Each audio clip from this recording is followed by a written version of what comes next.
We're still waiting on a few guys to pop into the draft there so we can get started. So, Bobby, with TCK, or are you with X Factor? Is TCK the proper one? Both. Yeah, you Both took are correct. right. You took the number one spot. You were just telling us why. What's up with that? Listen, I didn't want to tell the story out there, but I'll do it for the people. I'm sorry you guys are gonna hear this. Give people what they want, Bobby. I won the first overall pick in the draft lottery last year, and I was very excited. I drafted CMC, and of course CMC gets hurt. Long story short, I unfortunately did not handcuff him with Mike Davis. A team that I ended up playing in the playoffs later had Mike Davis. So the ultimate just gut punch. So just to reincarnate that great feeling I got from CMC, I'm doing it now just in case I don't get first overall pick at all this year in any of my drafts. Me and Kyle were talking earlier on our stream. I've never started CMC in a fantasy game ever. I had him one time, and I traded him to Kyle, and never played a game with him or anything. And so this year will be my first. We drafted him in a dynasty league together, and this will be my first time to ever start McCaffrey in a fantasy football game, and I'm oddly happy about it. Yeah, I drafted him first last year, and I barely started him, so I totally get it. So it's fine. Also, actually, speaking of draft orders and stuff, 7, I don't know, have we discussed how we're determining the draft order for the Vegas draft? I am working on that. Actually, I am trying to finesse my way into seeing if Trophy Smack will pull names out of a hat for us. Kind of a cross collaboration branding. Awesome. They're working with a lot of people within the community. I mean, it takes them 20 minutes just to sit there, produce, talk about their content, pull 12 names from a hat, and then, they can leave the Zoom, and then we can talk trash about, draft order. So that is in the works. I do have the ring. I'm not at home right now. I'm at another friend's house for the Pacquiao fight tonight. But yeah, I'm looking forward to the Vegas League, and I am working on trying to get someone within the community not in the league to do the name out of the hat. Nothing too crazy. Yeah, that'd be cool. Yeah. Cool. Are you guys excited for Vegas? We all get to see each other in person and get drunk, and you guys get to see who gets to come in second place. Yeah, I hear that's probably going to be you. So, Tony, I'm ready to wear Vegas, that ring. The ring is huge, dude. Ring is huge. I think Tony's trying to pull off a trip to Vegas. Is this Tony? Mm-hmm. Yeah. How you doing? 7. How you doing? Good to see you. Nice to meet you. I've heard wonderful things. Same. From who? Thanks. From who? From Kyle. Oh, okay. They exaggerate a little bit. Cool, guys. Nice to meet you. Where are you at? So you're in California? Mm-hmm. I'm in Sacramento. Okay, nice. Yeah, so I watched your In the Trenches earlier today, so I caught that. I caught you were from Sacramento. I kind of missed whether or not you were still there. No, I'm from. I don't know how familiar you are with California geography. Wow. I'm from Monterey. Okay. Which is like Pebble Beach, Carmel, Seaside, Salinas. It's kind of like the middle, but closer to the water. Moved to Sacramento about 8 years ago when my wife went to get her master's degree. She went to Sac State, and then nice. I ended up getting my master's, and now it's the last place that's affordable in California, but there's not like a million people living on top of each other. So I'm sorry. No, go ahead. I was just going to ask you what you get your master's in. Human resources. Nice. Yeah, HR. Has that been impacted much with COVID? Not at all. Yeah. Well, I will say yes, because unemployment, a lot of people are making more money with unemployment than they are if they went back to work. But now that's starting to dry up, and people need work, and people need to hire people. So it's a great time to be a HR recruiter. Nice. Yeah. Awesome. Good for you guys. Cool. You like Sacramento? I do. Cool. It's manageable. It looks like Corey and Kyle. I'm reading their energies. I'll link up. I'll link up with you later on. Go ahead, no problem. He's like, we're here Yeah, for a mock draft. We do not care about the origins of We got seven. everybody. We got No, everybody I here. was Yeah, this actually is how just syndrome is messaging- created. And I know. I was like, actually- hey, I I was was like, just messaging people. with media because he was gonna hop on here. Mm. So Yeah, we may have to get started. Is everyone in the mock draft room there? yeah, I'm on my Sure. cell phone. Perfect. It looks like I'm waiting. Hey, do you guys? Well, it shows because Kyle, is it the green dots that show up there that should tell you who's in and who's not? yeah, that should show me. who's on the Management is not thing. in there. Piggy Looks bank. Looks like Justin's not there and Kevin's not there. I know Joe was gonna draft on his phone, I think. Do you need? Jeff is on. He was gonna hop on here. I just sent him the link. Okay, perfect. I was just about to send it to him. So he was gonna hop Oh on. man, we're gonna What- see. Oh my gosh, guys. Uh-oh, what's There going he is. on? What's going on, Plug?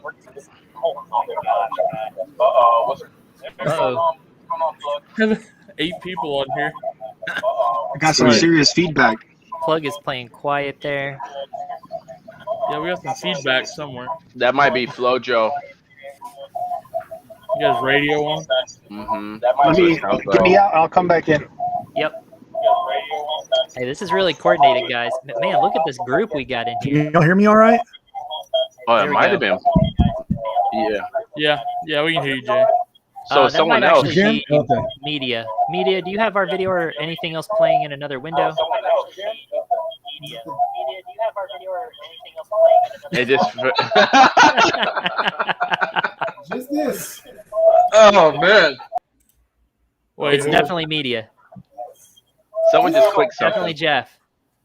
It is not. It's It not is because I me. muted you and it went away. It's not you, Joe. It's not you. Look, I'm gonna mute. Who is I'm it? gonna mute Jeff. Watch. No echo. Ah, It's us. the The culprit, culprit is is Jeff. Among us. Media sus. No, you've got YouTube or the network Oh, open in another window. Wait a minute. I do. It is me. And Jay, I think we got your audio right. yeah. Can you hear me? Yeah. There you go. There he is. All right, we're ready to start this draft. Then I'm gonna hit go. Let's do it. Yeah. We got X Factor. Cool. Just so the viewers know, I am going to go around and talk to people while they're making their decisions, before, after something. We're going to hear some strategies.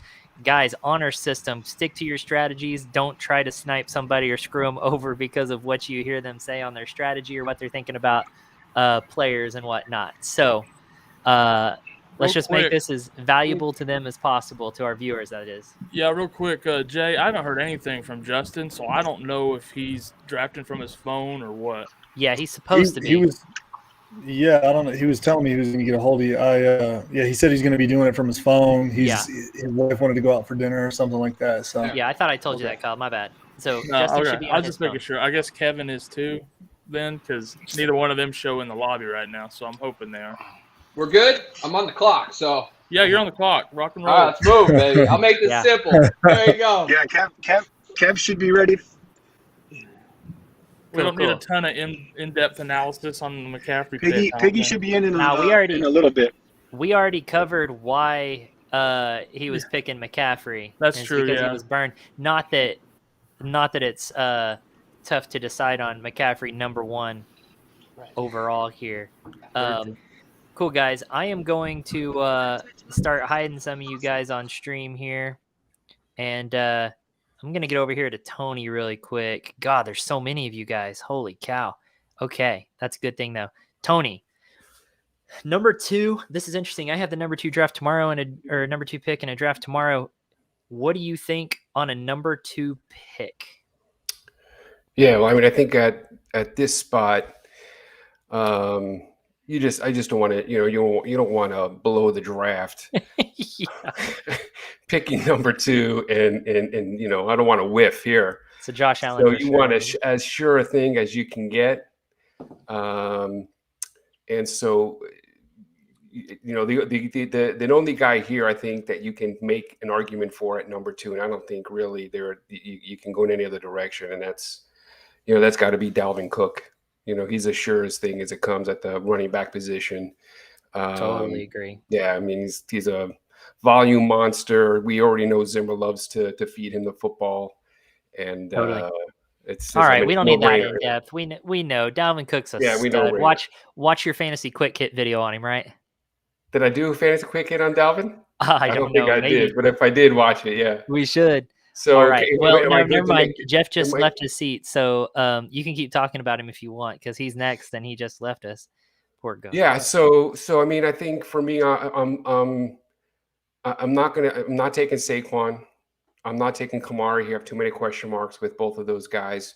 Yep. I do like Zeke there's an awful lot, but I'm not putting him over Yep. Dalvin Cook. Take the easy route. That's where So I'm saying too. what I'll tell you though, what's funny is I always tell my wife I would make the world's worst detective because I miss things that I shouldn't miss, and so I thought this was a super flex. I looked at the draft settings and thought it was That's a super funny. flex. So I grabbed the number 2 pick simply because I wanted either Mahomes or Josh Allen in a super flex, 2 quarterback All league. right. You said, well, Jeff just left again. Man. Or So, just as I was just about to cut you off and go back over Jeff. Okay, he's back. I'm cutting you off. okay, so let me know. So anyway, if this was a super flex or a 2 QB league, then I'm obviously going with the top 2 quarterbacks here. Oh, But heck in yeah. this case, Dalvin You Cook. messed up. Yeah, totally. Jeff, don't you leave me again. Oh, I'm here, man. I just had to get my consultant here. We Number take this 3 seriously. overall. Who's your number 3 overall? It's overall? never that difficult for me, man. I just, I just already have certain things set up. Let me see here. Just keep you guys in suspense.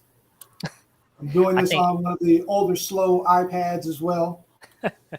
So let's go ahead and see. See, I just move quickly. Yeah, Derrick Henry. Okay. I'm not worried about PPR. I'm not worried about anything. I'm worried about a guy that's going to get carries. He's going to get carries. It's like building a house. I want a solid cornerstone to build my team on. Flojo would thank you for wasting a pick, but I don't think it was a wasted pick. If it makes you feel any better. I do love some Derrick Henry. All right, right now we have Justin with clock management is on the clock. He needs to manage it well. Let's see. Up next is going to be Sky and then Kevin with Piggy. So after that is Kyle. I'm going to head over to Kyle really quick and see what he's looking at here. So you've got 3 picks ahead of you, Kyle. What are you thinking? Running back, wide receiver? It really depends on these 3 picks. I'm assuming you'll at least see Kamara, probably Zeke and or Chubb go. Maybe Barkley. But I had a draft last night where I actually deployed the old 0 running back approach, and I really liked how my team turned out. So I may try that again here and see if Tyreek Hill drops, and then maybe can grab Kelsey or somebody on that turn. So you don't really necessarily have like a set, like must get a running back or must get a wide receiver. You're just kind of going with the flow. I'm just kind of seeing what falls to me here. 'Cause, I mean, honestly, these guys all know what they're doing. Anything could happen with these next 3 picks. Absolutely. I mean, you could see all of a sudden here goes Hill, Kelsey, Kamara, and then I'm going probably grab Zeke. Totally. Okay, I'm gonna head over to plug really quick. I'm gonna head over to Jay because Jay has that first turn, and so he's on that 110 2-1. Jay, what are your thoughts on this? Like, what strategy are you heading into here? You kind of going with the flow, or you kind of aiming for something? Well, I picked the back end of the draft because I'm normally fairly early in most of these drafts. I don't know why I always get lucky, get like at least the top 3. And so I chose the end of it. I figured we were doing 12, so that's my fault. But still, at the end, depending on who's there running back wise, I like to go heavy running back, but I might just have to employ my 0 running back strategy to start for the first time in a long time. So I might do that. But normally I at least try to get at the turn. I try to get at least 2 decent running backs or one of the elite wide receivers and probably the top running back at that point, depending on who it is. Because if everybody goes running back, that means it's going to be slim picking. So Yep, totally. Maybe Kelsey. I don't know. Maybe Waller. Waller's my guy this year, but Waller over Kelsey. For what me, if you, yeah. What if you took Waller and Kelsey and just screwed over everyone else? I did that in a league last year. I took Kittle, Kelsey, first 2 picks, and just that's some wrecked good the league. trade, I won the man. ship. That's some real. Is that right? That Well, boy. because I mean, it makes other people desperate for good tight ends a couple weeks in because they're realizing that they're weak. And I was able to pull Dalvin Cook in a deal. I mean, it was a 4-person from each, so it was an 8 player trade total. But yeah, it's man, it was an interesting trade. It was an 8-team league though, so you could afford to do it because it was going to be deeper. Yeah. And so I messed with them, man. I messed with them hard. I'm gonna go. I'm gonna switch over here real quick to 7 because he's coming up. I'll come back to you in just a minute, Jay. All right, let me see. Let's get 7. He's coming up here. Oh, okay. So I don't know what strategy you had going, 7, but does this mess with it at all? No, it doesn't. I normally never do this, but it's a mock draft. It's meant for fun. It's meant for experimenting. This is a 10-team. A lot of players are going to go deep. A lot of positional players are going to go deep. Yeah. So I'm just going to secure up the tight end one of the last 40 years. I like Waller, but he's not tight end 1. Yeah. You know, I'm going Kelsey. I don't hate it. I'm going to get my skill position players in a 10-team league. Skill position players will be there. Yep. So I'm not really too concerned. I'm going to have fun, and I'm just going to try to get the best players available at each position. This thing is moving fast. Yeah, these guys are not playing. Well, we started late, so that's probably a good thing. It's probably. I tried to wrap it up real quick so that you could get to someone else, but it looks like it might be my pick in a second. Hey, this is good. Yeah. It's you. So this is good. Let's just stay here really quick. Okay. Oh, QB early. Okay. I'm gonna stack it, and I'm confident that Montgomery or Carson will be there. I'm fine with Montgomery, who was last year's running back 4. I'm fine with having him as my RB1, and then maybe getting someone on that turn. This is an interesting strategy. I'm really interested to see how your final roster turns out. We'll see. It's a 10-team, so teams. I'm used to drafting in 12 and 14 and making, having just a little bit and making it stretch. So now, like, the talent pool is deep. So I didn't realize you were drafting with the JV team tonight. Cool. No. Cool. Okay, well, I'm gonna switch over to Kyle here and see what's going on with him. Kyle. Oh, yeah. We lost Kyle. He lost the internet connection. He's been having trouble. Let's see.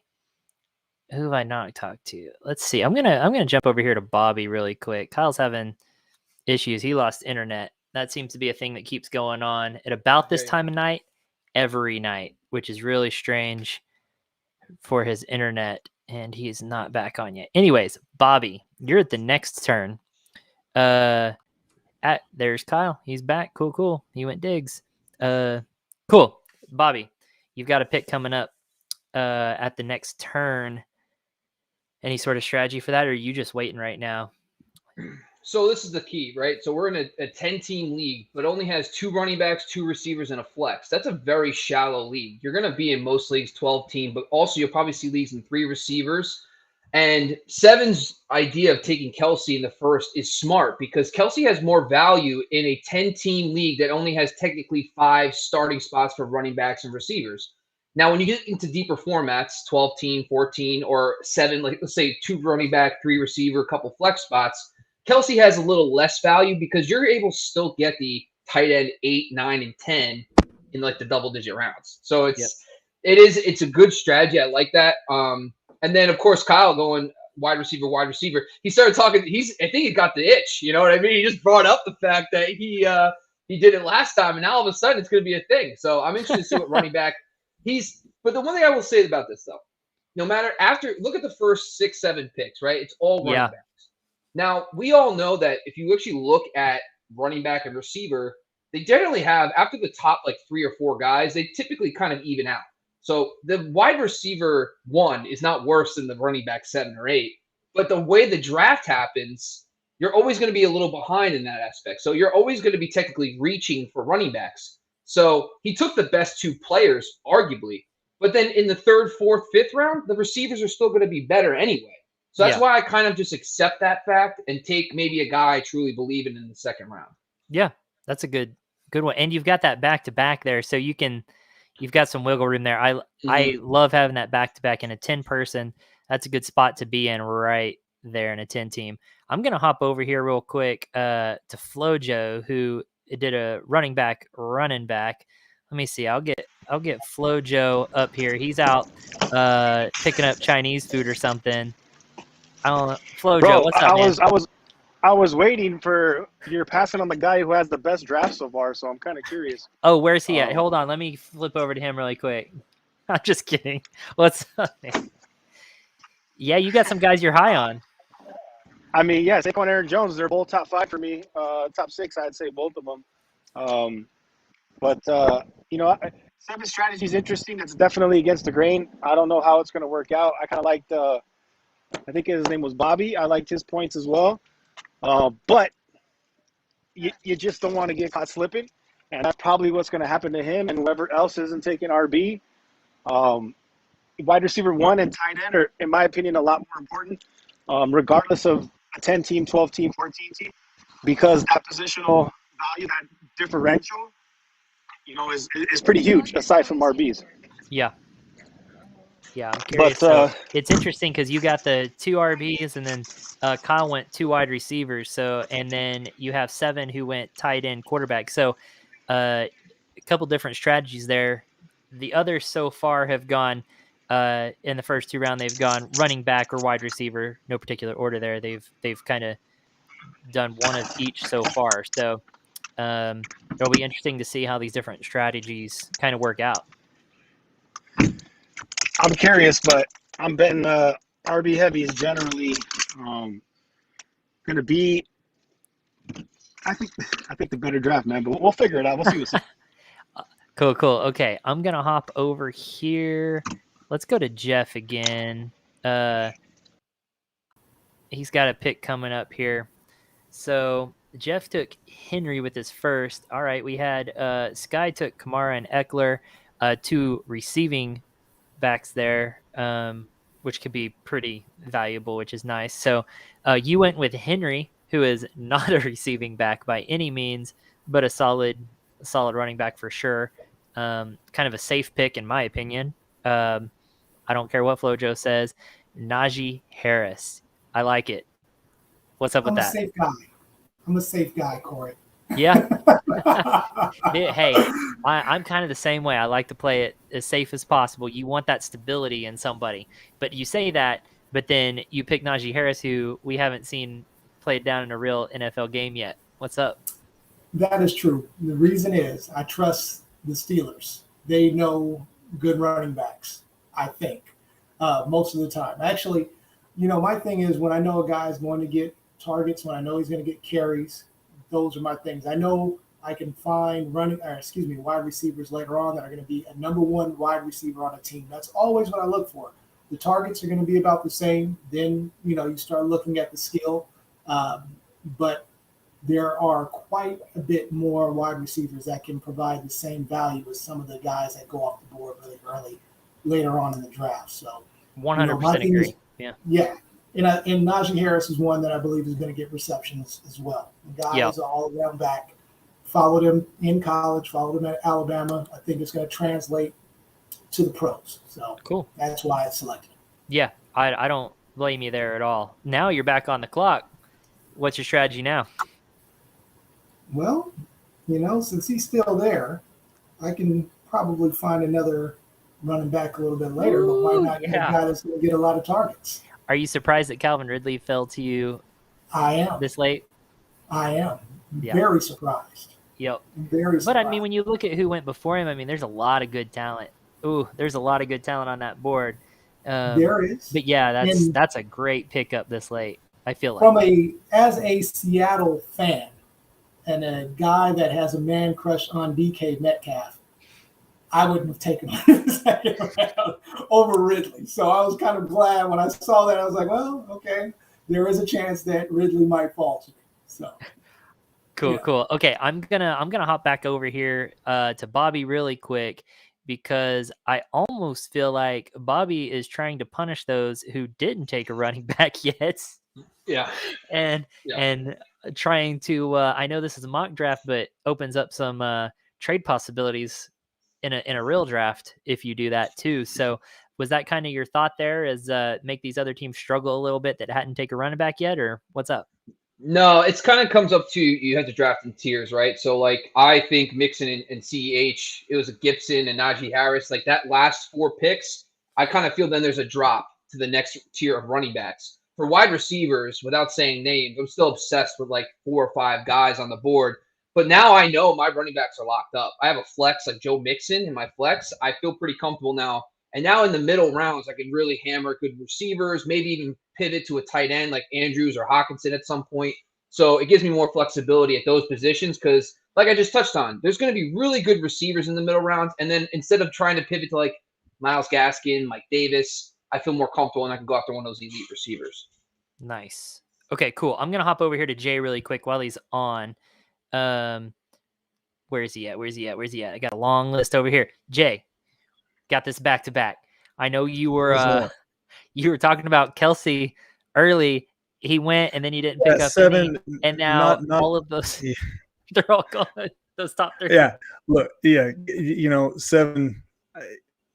Saying that Waller's not the guy. That's cool, man. Not all of us can win one of these, but that's cool. No, Kelsey's a beast. No, he not he that you're definitely made biased the or right anything choice. with his jersey hanging up right behind you or anything. Oh, that thing? Whatever, man. That's just That's just a nothing. right now. That's just a like a piece of art on the wall or whatever. It's not a Kelsey jersey. I wish it were, but no, I think he made the right decision there. But so I wanted to get, the next. I wanted Carson. So 7's killing me right now. 7's killing me right now. He really is. But I wanted to get Carson, but I got David Montgomery, so hopefully he can play like he did the last 6 games of last season. So I got the 2 guys at running back, and I'm going to go ahead and make my pick right now. Terry McLaurin. Okay. But Jonathan Taylor and David Montgomery, both last season, the first 10 games, they were running back, I believe, 19 and 20. And then at the end of the season, they were running back 6 and number 4. So hopefully they can continue that into this season and then they can just ball out. I think that Jonathan Taylor is going to be a monster. I think David Montgomery is going to start finally getting the rock. And Terry McLaurin is just Terry McLaurin. I love Terry McLaurin. I love Terry McLaurin. He's got a quarterback upgrade this year. And as a Dallas Cowboys fan, I hate what Terry McLaurin is looking like this year. Now, I am going to challenge you on the Taylor Montgomery thing there. They both essentially played the same end of year schedule there, just the same teams, and they were both really weak schedules against running backs there. So they both had super easy schedules. They both played the same. That's why they both exploded. Do we think that that's the reason they did so well? And I've got a retort.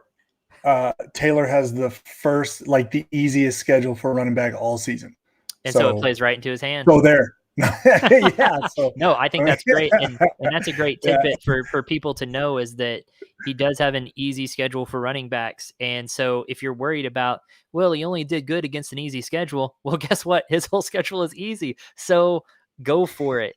So awesome. Perfect. I'm going to jump back over here to check in on Kyle really quick and see how his going. He switched to the bottom of my list here. Kyle, how's it going, man? What do you think so far? I'm happy with my draft. I know I do have to say, I'm pretty sure Sky only drafted Kittle because he knew good and well that I was waiting for him to drop those last 2 spots to me. Y'all mock draft enough together. I think he does. I was going to say, I did enough mocks with him, and I've talked about this with him at length. Like, he knows I like that early tight end. I took a chance just to see, because it worked out last night in that draft. So I took a chance to see if Waller or Kittle would fall to me in the 3rd, and I went ahead and took Diggs. So I liked Perrin Hill and Diggs. That's an elite duo. Yep. And then when those tight ends went, I was kind of throwing a curveball, and there was really only one running back left that I felt was strong enough. Like, I'm not a huge JK guy, but he can carry my running backs as my RB1 for the year. I feel pretty good about that, especially since I got Robinson again to put in my flex there. I got a really strong trio of receivers. So having Dobbins as my RB1 is looking pretty good right now. And Cool. I think Joe reached just a little bit for Pitts, probably off of that convo that we had in the hangout earlier. I was just about to go over to him and stuff, but I think we lost him for a sec, so maybe he got home or something. Because I was gonna call him out on that same thing. Yeah, and probably because he knew I might think about him in this pick if it got to me. I wasn't gonna take him, but he didn't know that. Right. So at this point, I don't feel strongly enough about Hawkinson or Andrews to go ahead and grab one. So I grabbed the best receiver left on the deal. Yeah. Too early. Cool. All right, I'm heading over to Tony really quick. Let's find Tony. Oh, FloJo just joined back too late. There's Tony. Yo, Tony. Okay. Been a little bit here. You've made a couple picks since we last talked. Not surprised you took Gibson. Oh, you might be muted. There you go. I'm going to unmute you. There you go. Go for it. Sorry about that. No, yeah, I was really surprised that he was still there that late in the second round. So I have to remind myself it is a 10-team league, so he slipped a little bit more. But I love the Dalvin Cook, Antonio Gibson stack. That's who do you think of the players drafted before him, who should he have gone ahead of? Well, I just think with fantasy this year, I'm placing more of a premium on running backs. Yeah, I think the receiving pool is a little bit deeper, and it's difficult to get a high volume running back later in the draft. And so Bobby made some really good points, and I think you're going to find some value. But Kyle has a great triplet there, receivers. I don't want J.K. Dobbins as my number one running back. I mean, he's not even the number one rusher on that team. So Gus Bus. But that's the price you pay, I think, when you kind of go that direction. Yeah. He's going to have to hit somebody at the running back position. I think it's going to be easier to find value at the receiver position. Yep. So that's kind of what I'm looking at here. I'm hoping that I can grab like a CeeDee Lamb or Amari Cooper maybe. The quarterback is still up there. I'm really liking Josh Allen, but I'm at the turn, so I'm not quite sure what Bobby's going to do. But I could always grab Kyler Murray. So I'm not exactly sure what I'm going to do at that spot. I'll see who's there. I love AJ Brown. So it was a toss up between him and Calvin Ridley, but I wasn't sure if I was going to grab Pitts in the fourth or in the top of the fifth. My boy Lojo snuck him out from underneath me, so I really do like Pitts. Yeah. So I didn't want to grab Ridley if I was going to get Pitts. So that makes sense. And then I know you love some AJ Brown. So, and then like I said, if you're looking maybe at a quarterback here, the good thing is if like Jeff doesn't take a quarterback here, then there's two left that you like. You can skip one on this next because Bobby's not going to take two. Or he will just to be a jerk and punish you. And no, it's fine. We'll see. Yeah, he can have two quarterbacks. Even quarterback, they're quarterbacks I can get late. Absolutely. But for someone like Josh Allen who can finish QB1, there's a point to be made taking him here at the end of the fourth. No doubt. So I don't know if who's this TKC? TCK pod. That's Sky. Yeah, he's not on here right now. I hope I didn't sell him on taking Lamb because I was really looking at him at my spot. I don't know. He's not on here, but he might be watching or listening. No, I'm going to hop over to Joe now that he's back on really quick. Or I heard he was back on. He's a black screen, so maybe not. Let's see. I'll unmute him. Oh, there he is. He's just in the dark. Well, that's not creepy at all, Joe. Sorry, just walked in. Hey, I know you said honor system, and I had to do Tony a little bit dirty there. But the reality is there's a reason why I did it. I didn't do it just out of spite. My RB's like two top six guys in my opinion. Keenan's super safe. So when I have a receiver like Keenan Allen, who I feel like could easily be top 5, top 6, top 7, I'm rolling the dice, bro. I'm taking a chance. We talked a little bit about Kyle Pitts and what he could potentially be. If he blows and he balls out, dope. If not, I can pivot 10-team league, plenty of value later. That's kind of my thought process behind that. Cool. I like it. I'm going to jump over here to 7 really quick to follow up on his strategy. He is coming back into the room now. I like it. Man. What up, my man? Sorry, I didn't realize you were away. No, you're good. You're good. I'm not that dark, and I wore orange for a reason. Come on, Corey. Don't do me like that, all right? I'm messing with you. I'll smile and show my teeth so everyone can see me. Oh, there he is. Hey, he's back on camera. Oh, I'm kidding. So I'm So I tried to be a little too cute with that Mahomes pick. I love the Kelsey pick, especially in a 10 team. Mahomes, thought I'd stack him. I was really hoping for JK, snipe me, that damn Kyle. And I was hoping I was really, really fingers crossed hoping for Montgomery on the end. And that didn't happen. So I went Carson, which I'm fine with, and I figured he would be there, and that's why I felt comfortable taking Mahomes. I did not want to take Jacobs. Yeah. But in reality, I have a RB1. My RB1 could probably finish 11, 12, 13. So he has RB1 potential. He can finish in the top 12. My RB2 is the back-to-back RB8 last 2 years. Probably will finish RB 16 through 18, 16 through 20. So I have a legit RB1 and a legit RB2 and the QB1 and the tight end one, but I'm not in love or thrilled with my team. Yeah. It's still early. I can make up for it. Hopefully some of these receivers, these nice traditional in a 12-team league receivers that usually go in the 4th and 5th will slide to the 5th and 6th for me. So we'll see how it turns out. Cool. I'm going to ask you real quick. Yes. Jacobs, I can understand why Jacobs over Sanders. Why Jacobs over like Henderson? What do you think of Henderson? I like Henderson. You have Jacobs has the Denver defense, not bad. He gets KC defense, which really isn't that good, in my opinion. I don't want him going up against Bosa twice a year. You got Watt and Jones twice a year. The front 7 is not that bad in Seattle, and I think it's going to be rough. He hasn't proven that he can finish a full season. Jacobs is back-to-back RB8. I mean, that's proven. Yes, Drake is there. Drake will be involved in the passing game, but Jacobs is really that wasn't really his thing, So yeah, I think an argument can be made, but I felt like with the safer, sure pick, a guy who can play 15 games, and I think Henderson might even be hurt right now, and he was hurt last year, So yeah.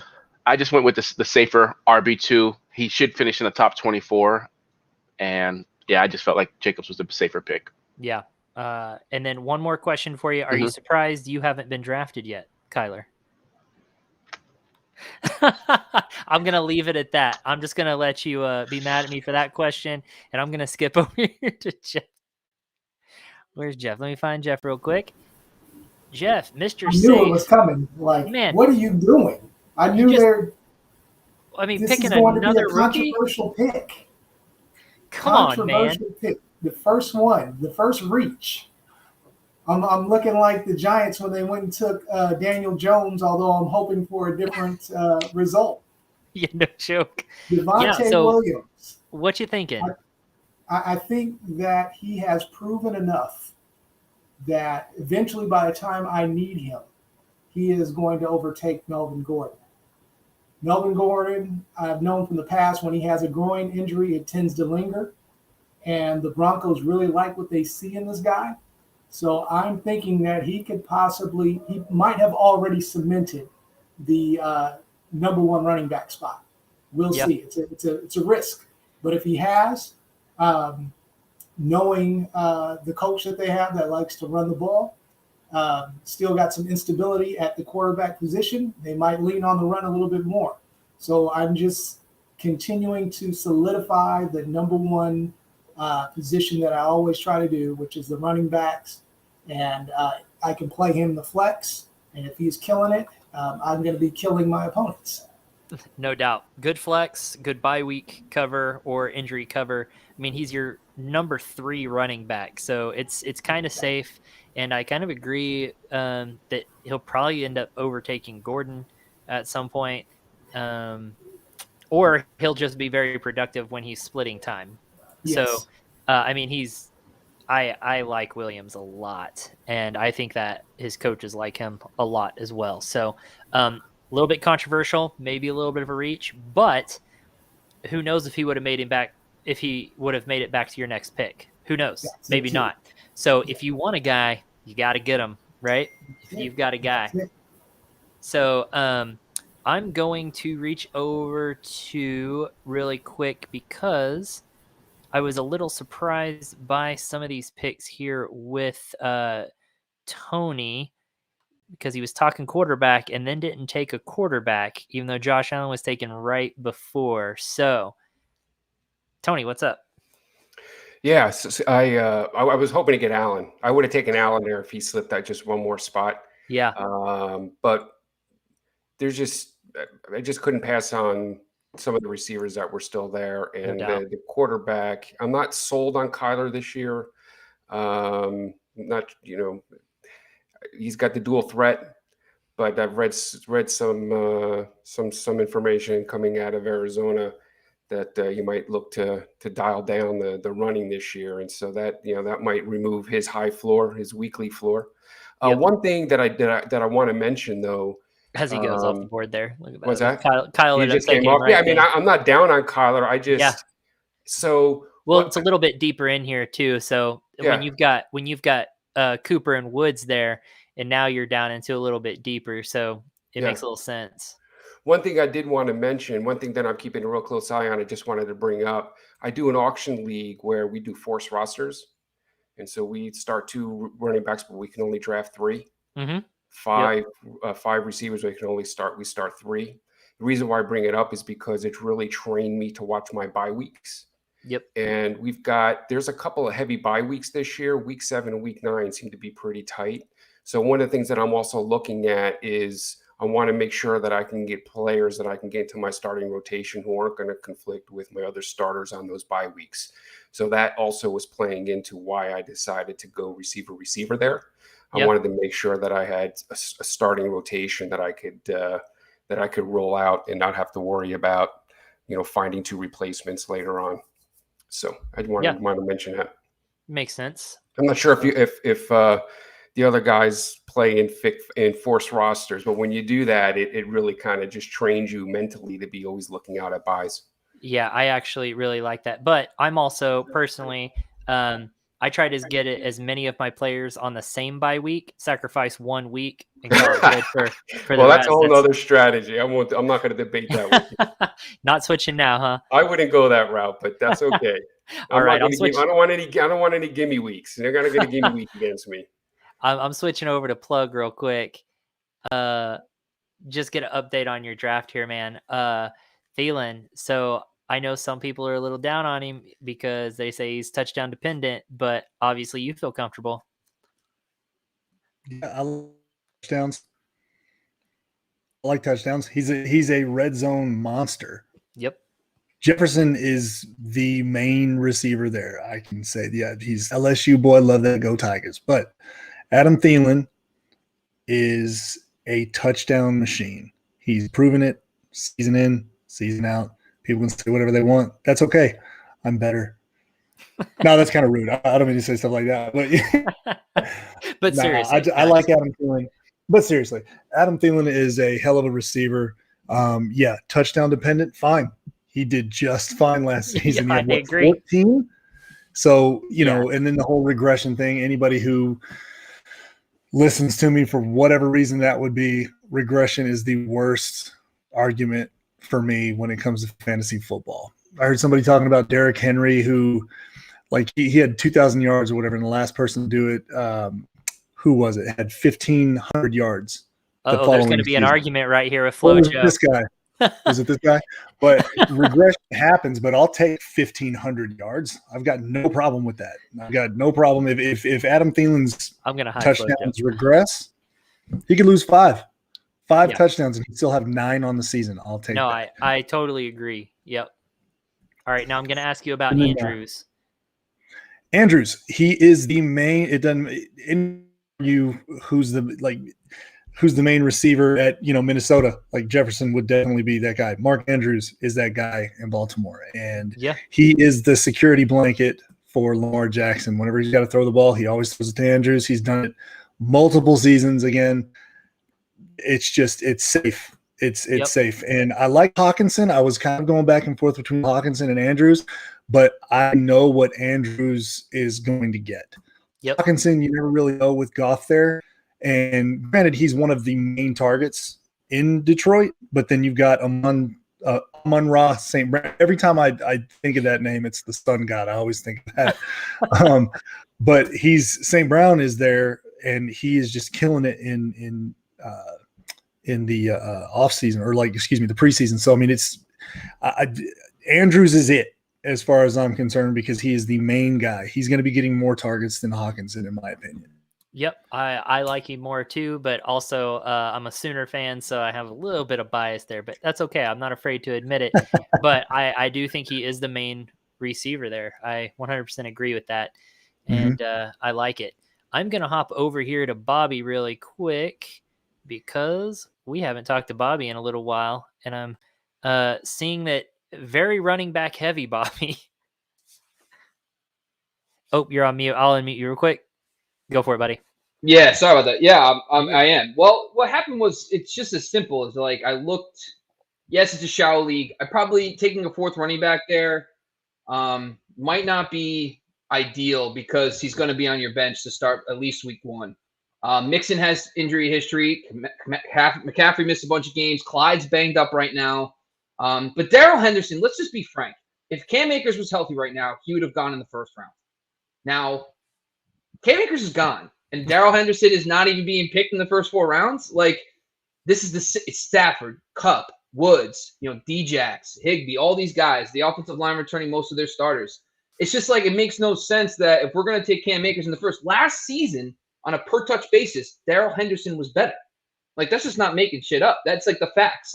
He was better on a per carry basis. He was better on a per reception basis than Cam Akers. Question: So is Pollard the same? Is he more productive on a per touch basis than Zeke? That's an honest question. I don't know, but it seems in my mind that maybe so. Well, you got to think about how many touches they're getting. I'm talking about when you look at Darrell Henderson, when he got his starts, he was still producing at a high level. Yeah, that makes sense. Yeah, so it's not like Tony Pollard who got, under 100 touches last year, and then you're comparing him to Zeke who got 250, 300. Yeah. Yes, you have to take that into consideration. But cool. Overall, we're not it's not like it's but yeah, you might be right, but we're talking about first round versus 5th round. And we're talking that's the thing. It's just at that point I'm thinking, you know what? I'm going to take him because every single year my running backs get hurt. So I'm just at this point, that's why I go RB heavy because I know I'm losing at least one. So, by week 3, Mixon will be out and Henderson will be in my flex. So we're all good. I love it. Question: do you ever? And I know I kind of touched on this earlier with saying punishing people for not going running backs, but do you ever draft with the strategy of I'm probably gonna just try to trade bait this person? I'm drafting this person because I think I can get someone else that I wanted that already got drafted with trade bait here. No, I don't. Okay. I don't think that way. It's just because honestly, by week 4 or 5, a lot of things are going to change. So honestly, I just draft based on the fact that I know running back's the most important position. And if a guy like Darrell Henderson falls that far, I'm just you know what? He's the starting running back for the Rams with Matthew Stafford in fold. I'm just, McVay is one of the most run-heavy offensive coordinators in the red zone, head coaches. So I just think Henderson's a great lock for at least he can flirt with double-digit touchdowns. So yeah. No, I'm back on the clock. Oh, man. Oh, all boy. Right. I'll stick with you here since you're on the clock. Yeah. Might as well. Well, there's one guy that's easy, and that's DJ Moore. He's the glaring guy that fell. He just fell, and obviously a lot of these guys. I'm very surprised. Took some quarterbacks, so it's easy for me to take DJ Moore here. It's the second pick. It's the second pick that's a little more because I had 4 guys queued, and then everyone took the guy. So dang it. So now I'm down. I do technically have Jamar Chase in my queue, but I would be a liar and tell you that I don't think Tyler Boyd's a better pick. But Tyler Boyd is going. I can't even find him on this ADP right now. That's wild. He's going right now today. Let's see. I can't even find him. So now is that because it's sleeper ADP and that's a little rough? Yeah, so he's going at 102. I didn't mean to pick him, but it just happened that way. I don't care. But I think anyway, Cloud can undo that if you want. Yeah, no, it's whatever. No, so the thing with Boyd is, listen, I would not have taken him there. I would have waited another round. His ADP in Sleeper was 102. I probably could have got him the next turn. I actually hit the wrong button. but I'm fine with it. I honestly, listen, with Joe Burrow last year, he was averaging over 13 points per game. He was borderline top 12 receiver. He was producing higher than T. Higgins. Even after Higgins got the starting nod in week 2, if you look at week 2 to week 11, he was outproducing T. Higgins. And then he's going 2 rounds later now. So it's just like, Joe Burrow is an elite slot thrower. He did it with LSU. He did it with Justin Jefferson. And he did it last year with Tyler Boyd. So I'm not even that worried about picking. Oh, he took it off. Yeah. Oh, yeah. wow. I'm back on the clock. Oh, man. That was quick. This is great. That was nice, man. No, I mean, honestly, I might not even change it. I just, like, I'm looking through all the ADPs. I really am. I'm looking at the ADPs like Jerry Jeudy. The quarterbacks I'm going to wait on. The tight end guys have all been taken, the ones that are worth this range. So, truthfully, I'm not even sweating the pick. Yeah, I guess. Well, now someone's going to take him before I get to honor. Hey, everyone in the chat, system. Honor system. All right, come on, don't do anything crazy. But you know what? I'm going to take the talent. I'm going to take Jamar Chase. Yeah. In a vacuum, if someone had a gun to my head, I would take. If someone said, you know, you got to take one of the, I would take Boyd because I just think he's going to be the safer guy, and I think he's going to be good. But based on playing a little the ADP game, I'll take Chase here. Cool. I am going to hop over really quick to Flojo and just check in on his draft really quick. I'm shuffling people here. Flojo, what's up? Yo, I'm trying to get on my computer, but this is working. This is fine. If you're cool with it, I'm cool with it. Yeah, I mean, I'm right in front of it, but it's fine. I want what you want. So I just wanted to real quick touch on a couple things Plug said. Real quick, it's kind of like you don't believe in a regression, but the numbers and percentages, everything exists for a reason. It's kind of like asking a doctor if they believe in evidence-based practice or any type of clinical medicine. You know what I mean? Like you have to factor that in, bro. Like I get what you're saying, and if you're betting on, their regression added into where you're expecting them to perform, cool. I'm with that. But there's a reason why the league averages 4.something% per attempt for a quarterback to throw a touchdown. Like that's what normally happens. So Aaron Rodgers throwing a touchdown on 9% of his attempts, not going to sustain, bro. That's just not realistic. So, and then the Derrick Henry thing, we can go into that too. But as of right now, man, I don't even know who I have. I took Gaskin. Yeah. So I normally like Mike Davis a little bit more there. But since I already took Pitts, I'm really weird about stacking players. Yep. Just not my thing, man. I don't like doing it. I'll do it if I have to, but I tend to try to avoid it, and it might be maybe not the best thing sometimes. But because if that offense flops one week, it kills your team. It's just not diversify. Just like your stocks, you diversify. You got to allow it, bro. So that's just kind of my thing, man. And visually, it kind of messes with my brain and my head. So yeah. And I see you took Lamar Jackson over like a Prescott. So Lamar's easily my QB4. It's saying I'm trying to get in. Do you see me trying to get on the computer or no? No. I have to get out with my phone? No, you shouldn't. No, it's just not showing up. Oh, well. You figure that out. I'm going to go talk to 7. Yeah, talk to 7. Where's 7? All right, there he is. Cool, he's on my list. All right. What's going on? Just got so many people in a small box over there. Hey, it's great. It's great. I'm glad this many people could make it, man. This is great. I love this. Congratulations to the network, man. Like, congratulations to us. Like, we did it. It's almost over, man. This is fantastic. I know this is almost a sad little farewell tour we're on right now. Right. Because we're actually going to be we're actually going to be at each other's throat like in a few weeks from now. It's like we're all being humble and cordial, just like the Olympic Games, or they're playing China's anthem. Oh, Ghana! Oh, look at Ghana! I staged this whole thing just to learn everyone's draft strategies. That's why I took Mahomes in a second. So you didn't give yourself away. I'm like, 7 sucks. Next thing you know, he's coming in, grabbing all the guys I want. So you ended up with Mike Davis there. How do you feel about that pick? I thought that was a good value. Yeah, I thought both of them was like Mike Evans in the 5th. Yeah. And I'm fine with. I feel really good about that. Davis in the 6th as my flex. I'll take it. Lots of upside, lots of opportunity. No Todd Gurley, no Brian Hill, no Ito Smith. I know we're gonna go out and play. This is my last one, and I promise you. And she's shaking her head at me like, you said that last time. So, but I got Mike Davis in the 5th. Come on, Carmen. No, priorities. You just don't understand. Right? This is gonna be my last one, and I'll still mock. But yeah, I got to run in the Pacquiao's fight starting. I thought that was just great value for both guys. Team not looking bad. I really love Plug's team, and I really love Media's team before that Corey Davis pick. I hate that Corey Davis pick. Like, yeah, he's eating 2 preseason games, but like 7th round, I hate that pick. I really, really liked Media's team, and then Plug is killing it, man. Plug is like, it's just what's nice about the turn. It's just like everything is just falling. Like Devontae Adams, Jonathan Taylor, boom, easy. Montgomery as your RB2, and then Scary Terry as your wide receiver 2, done. Thielen falls to the late 5th, pretty much a 6th round pick. Give me like count to 20, and I'm almost done. I promise you. We gotta wait on Piggy. We gotta wait on Piggy's auto draft here. Right.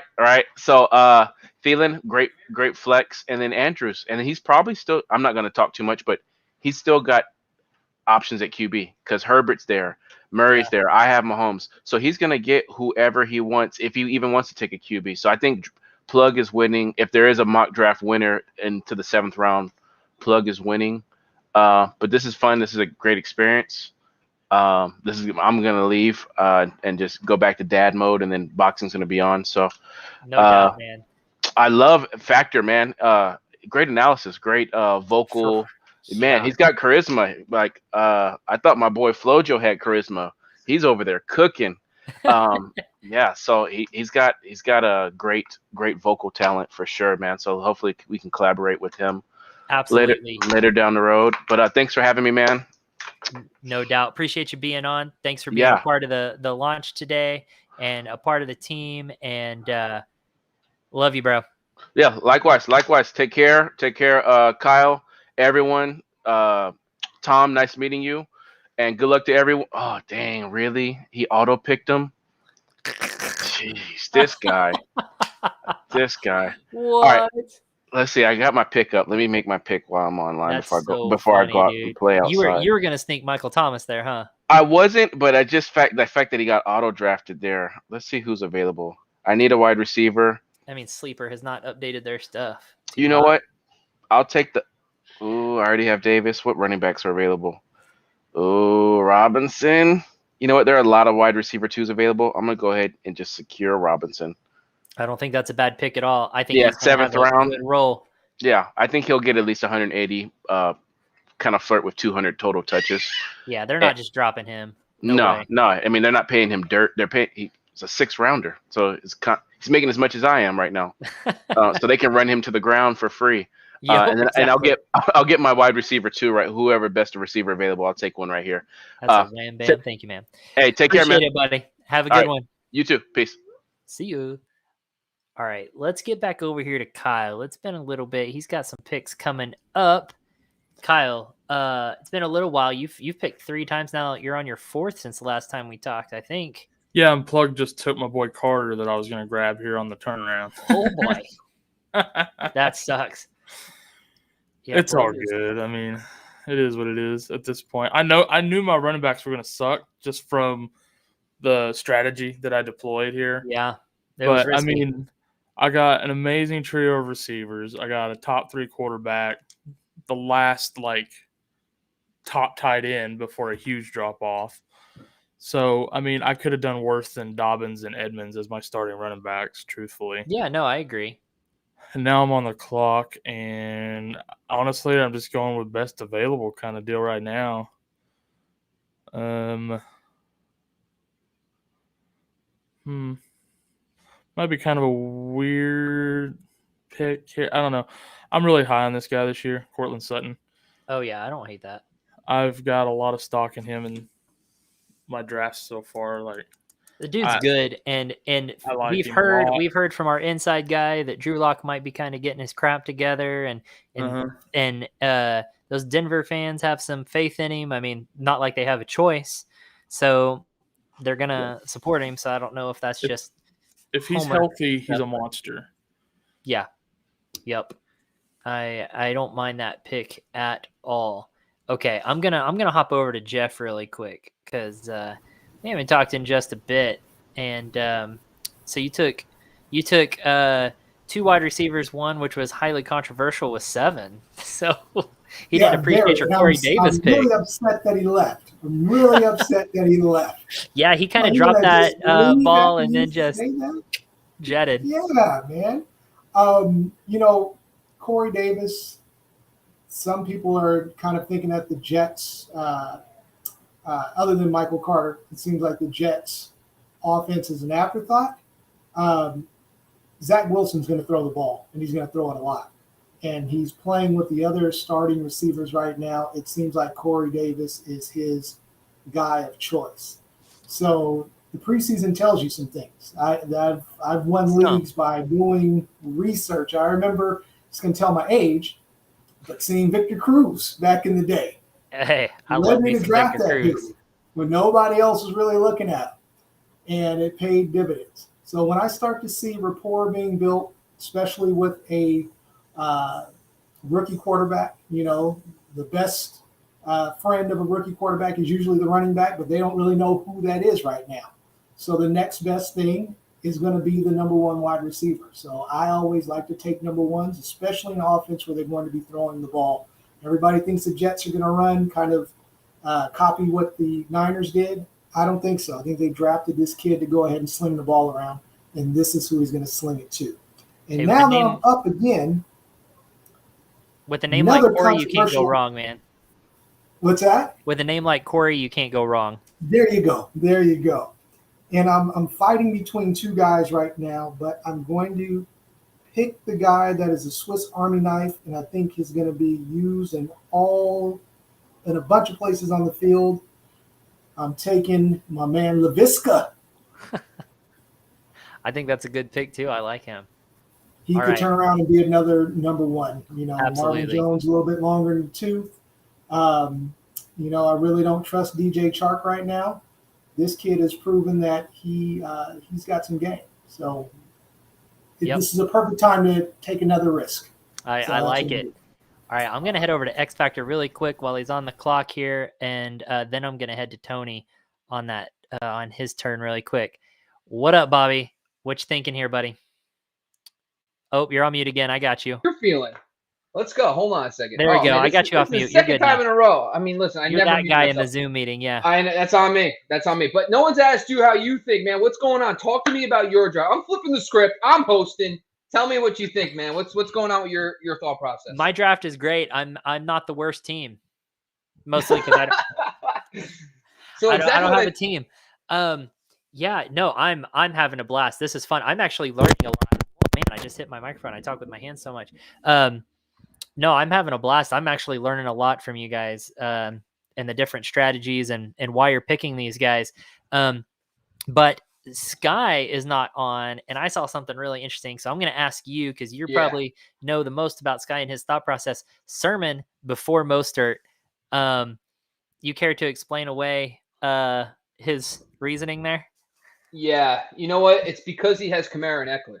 And at that point, you got your running back solidified. And in this league, he has his entire starting lineup. So once you solidify your starters, you could take a little more risk now. And the riskier pick there is Sermon, but he has the higher upside. So it's a 10-team league, a little shallow. We just talked about, we broke down the starting lineups. That's the point. Like at that point, you don't need to rely on Sermon or Mostert week 1. Take the upside. That's the point there. Yep. I did the opposite and took Tyler Boyd because he just makes me feel warm inside. But this he came back to you after talking about him for so I know. I appreciate the honor system. That's why I joined the Fantasy Football Network, because there's good people who honor the honor system. That's why I love you guys. Straight through. Everybody's team's an A+ in my book now. Hey, there's some good teams on here. I like them. Yeah. I'm going to take a big risk and go with Odell Beckham Jr. I mean, at this point. At this point, right? I mean, it really comes down to the fact that Baker, in his second year in the Kevin Stefanski system, we have seen plenty of teams really develop in the second year in the passing game. Last year, Aaron Rodgers, Kyler Murray, all those guys took huge strides in their second season in those systems. So I think Kevin Stefanski's second year with Baker Mayfield, all the improvements he made down the stretch. I mean, Odell's got to do it, right? I mean, he's due, right? Come on. I would think so. Yeah. I love Odell. Cool. I'm going to go over to Tony real quick. And Flojo, be on deck. I'm going to come to you next. Tony, finally took your tight end. And as far as I remember, you love Logan Thomas. And this late, I bet you're seeing that as a steal. Yeah, I love Logan Thomas. I think it is a steal grabbing him this late in the draft. I don't think he's a fluke. I think he's legit. It was more of, Bobby makes just a ton of good points. Props to you, Bobby. Don't give him that. I kind of was my thinking at the turn there at 7. I took ATN. I just think my running backs are solidified. I wanted somebody who's kind of like I always call him like my Cracker Jacks pick. Like, remember when I was a kid, you used to get the Cracker Jacks, you get the prize inside. You're not really sure what it's going to be, but you're always excited if you got the tattoos. So yeah, the tattoo is the best, right? I'm not quite sure what I'm going to get, but I'm hoping that I got a pack of tattoos in there, and he's going to, he's going to have a ton of upside. For me, though, here at this spot, it was really, do I need my 4th running back, or do I want to secure my starting tight end? I wanted to get Logan Thomas. I wanted to get the stack with Dak and Amari Cooper. Yep. I think, I'm a little bit nervous with Dak, not with the shoulder, with the ankle. I would love to have seen him kind of get some throws and some plays off in preseason. Yeah. But he's got the ceiling is sky high for him if he's healthy, with that receiving core, with them coming back healthy, that offensive line. And so, I thought it was worth grabbing Prescott there. I didn't think Bobby was going to go quarterback, but I just figured, let's not mess around and just get him as well. So I'm excited. I like my team. Not sure where I'm going to go when it comes back to me. I'll see who's on the board. Yeah, good strategy. All right, I'm going to hop over here to Flojo. His pick is coming up. Oh man, looking slick. I like the look at your computer here. Look at the shoe rack. Man. Yeah, you got to, gotta let him know, bro. Gotta let him know. Yeah, I mean, look, man, Bobby does make some good points. As far as, OBJ, how he fits in that offense, Baker Mayfield, we know what they want to do, man. They want to run the ball. They want to play good defense. Jarvis is criminally undervalued every year. He's like the ugly stepsister that no one wants on their team. But my dude's going to finish 20, wide receiver 20. I kind of have a little, I wouldn't say high hopes for OBJ. And here's the cool part is Piggy isn't. Yeah, he picked on his own. Nice. Okay, because who I'm hoping falls to me right here, I know Piggy normally takes, he actually sniped him the round before, in the draft before. So hopefully this guy falls. I'm not going to say anything because I don't trust anybody with their honor system right now, especially Kyle. Or Seven might steal him too. But, hindsight looking at my squad, man, I think Damian Harris, I probably should have took a receiver there, even though I love Damian Harris. I think RB2, like in his sleep, people are talking about Sony Michel. Ramon Stevenson, look, man, it's the preseason. He's looked okay. But let's be real, man. Damian Harris has established himself. The dude has tape. Okay, he's running with the ones. He runs hard. He fits that offense proper. If Cam is the starter, maybe a couple goal line vultures. But Harris breaks one rule. He breaks one rule, and he's a New England running back. Well, I mean, of course, bro. Trust me. I normally don't want any part of that. But I watched enough tape on this dude, and I've seen. Okay, so he didn't go yet. Good. Okay, let's see who you're after here. Who's your target? So, okay. You want to talk about late upside, right? Who could possibly be the wide receiver 1 on that team? I think it was week 11. AB came back, and my man had a higher target share than Godwin and Mike Evans when all three of them were on the field. He might knock it out of the park. He's already punching people, so I'm a little worried. But we know what AB can be. Brady is solidified, man. My guy, he's just surgical, so smart, knows exactly where to go with the ball every single time it's in his hand. So Brady's a real deal. I like Godwin. I'm not the highest on Mike Evans. I know, 7. I mean, he got him in the 5th. I think that's supreme value. But I do think AB can win some people some leagues this year, man. He's going, where'd he go? Where do we in the 10th? You took him in the 9th. At In the the end 9th. of the 9th, though. At the end So, of the 9th. So it's you know what I'm practically a saying? 10th. Yeah, that's huge value, man. And Well, I have a question on it though. If he's punching people, what if he gets like assault charges filed and gets suspended or something like that? I mean, that's a real but thing he's that can maybe punching happen, right? his teammates, bro, or other people's on the team. So you know what I mean? When you're Well- on the field, it's not a legal type of situation. You know? I think it was the other team. I think they were scrimmaging someone else, Yeah, right? but you know, if you're a football player and you're trying to file charges on AB for punching you in the face, like you shouldn't be playing football. You know what I'm I saying? mean, he literally like had his helmet off. He just straight up punched him in the chin. Yeah. I mean, You I can't mean, I file guess he charges, shoulda- bro. It's football. hey man, there's money in that. I'm just saying. No, AB I don't should- think that's. I was just wondering if you thought that might be an issue, but obviously you don't think that that's a thing, right? No, man, I think he'll be fine. It doesn't look good based off of the progress supposedly he's made with his character and the type of person he's trying to transform into, and you know, sleeping at Tom Brady's house, whatever he's doing. Obviously, AB still exists inside. So, But in fairness too, I mean, we see people who haven't had Antonio Brown's history and still lose their temper and do some crazy stuff. You know what I mean? So, I mean, that Hey, look, happens man. to a lot of people, honestly. But of course, we're going to hear about Antonio Brown when it happens because of his history too. So, you know me, bro. I'm not risk adverse. You know. So this is funny right here. You took Claypool. I was just about to bring him up because Albert in the chat brought up and said no Claypool. And I was also surprised Claypool had not gone yet. And then you took him. I don't know if you saw that chat or not. I'm going to guess not.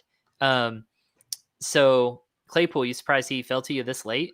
Oh, 100%. I mean, he's nursing an injury. I'm not surprised that he's fallen this late, but like, let's be real, man. My dude put some nice tape, you know, did some nice work last year, caught a bunch of touchdowns. You know, he's an alpha, bro. Like to me, he's like a better Mike Williams, a younger, a fresher, better Mike Williams, right? But these dudes need to figure out how to land with the ball and not injure themselves. You know, they make these amazing catches and they do all these great things, bro. But like, if you can't stay on the field, you know, what are we really doing here? So the upside's definitely there to get him in the 10th. I mean, I don't think that's really going to happen in any other league. I think possibly this injury, the recent injury, you know, news is dropped him a little bit. But yeah, sign me up, bro. I'll take a wide receiver 2 in the 10th all day.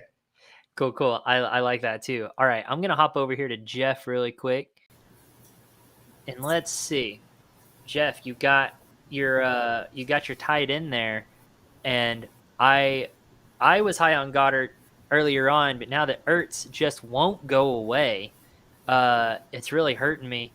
What do you think there in that situation? Corey, I had the exact same thought, and that pick does scare me to death. But Goddard is the one that they paid, you know. Goddard, whatever you want to call him. I don't know what his name is either. So. Just call him Dallas. Call it Eagle Dallas. You know, but I also look at I think Hurts is still going to be targeting his tight ends more than anyone else. Yeah. I like Devonta Smith. I actually took him in another league.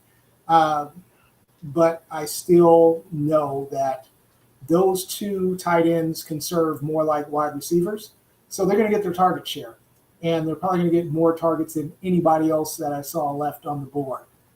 Gesicki, there's too many receivers on Miami's team right now. I don't trust Tua. Their running game, you know, it's going to be more of a dump off instead of handoffs. So, you know, he was like the last safe tight end there. I did want to give kudos to Tony because Logan Thomas was who I was going with. Yeah. If he did not take him. So as soon as he left, I knew who I was going for. So, you know, that's about it. Hopefully Zach Ertz is gone by the trade deadline, and now we're getting all the targets. You know, I mean, so. I think that's a valid point. You know, trade season's not over. So if you're looking at a long-term look there, I mean, and really we're all looking at playoffs. You got to make it to the playoffs, but if he's serviceable up to the playoffs and then he can just dominate past that trade deadline, I mean, they're obviously trying to get rid of him. So, and like I said, they paid Dallas. So I don't know how to say his last name properly. So I'm just going to call him Dallas. Yeah, I think that's a good point to make because I've been scared off by him, but I didn't even think about, trade deadline. someone somewhere is going to be looking for a tight end at some point, and Ertz Yes. can definitely be a target for them. So That's it. I like it. Let's see. We right now are on Sky. He's taking his time with that. That's fine because that gives me time to jump back over to who do I want to pick? Oh yeah, 7's gone. So I'm going to jump over here to Tony really quick. Tony with Fantasy Quick Hits. Yeah. What's up, man? Shoot. What's up? So Jalen So- Waddle, I like Jalen Waddle. Man, that's talk about upside, guys. That's a great pick there. Was that on auto pick? No. Okay. He did that Yeah, himself. I'm gonna what he's blow been- this up just a little bit here. There we I like go. some That way Jalen people can Waddle. kind of get a good look at this That's it. on stream. So I know he's kind of small. There we go. All right, I cool. want to tell you where I'm going, and with us being on the honor system and all, I'm still a little bit reluctant to do that. So I'll wait till my pick is up, and then I'll share It's my funny that thoughts. the But one deeper thing- we one get thing I into do- this, the less people trust each other. It's funny because the pickings are so slim. The pickings are so slim now that people are starting to trust each other less. It's quite humorous.